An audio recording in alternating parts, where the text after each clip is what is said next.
ஹாய்ங்க. இந்த பழத்த நீங்க எத்தனை பேர் பார்த்துருக்கீங்கன்னு சொல்லுங்க. நான் இதான் ஃபர்ஸ்ட் டைம் பார்க்குறேன். இந்த மரம் வந்து என் அம்மா வீட்டுக்கு பக்கத்து வீட்டுக்காரங்க வீட்ல இருக்க மரம். இந்த பழத்து பேர் வந்து பன்னீர் கொய்யான்னு சொல்கிறாங்க.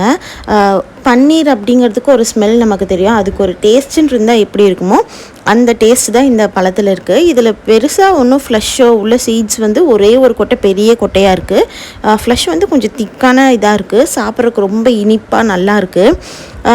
இந்த மரம் வந்து நான் பார்த்துட்டு மாங்காய் மரம்னு ஆக்சுவலி நினச்சிட்டேன். பட் என்னென்னா இந்த மரத்துலேருந்து தான் அந்த அம்மாயி பாப்பாவுக்கு பொறிச்சு கொடுத்துருந்துருக்காங்க. எனக்கு தெரியல. அதித்தி நிறைய டைம் கொண்டு வந்திருக்கா வீட்டுக்கு. ஆனால் அதை நான் சாப்பிட்டதில்ல, நல்லா இருக்குமோ என்னமோன்னு. பட் அன்றைக்கி சாப்பிட்டேன். அன்றைக்கி தான் ஃபஸ்ட் டைம். ரொம்ப டேஸ்ட்டாக இருந்துச்சு. அப்படி கொத்தாக காய்க்குதுங்க இந்த பழம். நான் இதை பார்த்துட்டு மாங்காய் மரம்னு நினச்சிட்டு அசால்ட்டாக இருந்தேன். அப்புறம் பார்த்தா அந்த அம்மாயி இதிலிருந்து தான் பொறிச்சு கொடுக்குறாங்க. கேட்டால் இது பேர் பன்னீர் கொய்யான்னு சொன்னாங்க.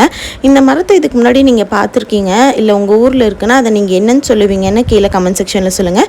இந்த மாதிரி வீடியோக்கு என்னை சப்ஸ்கிரைப்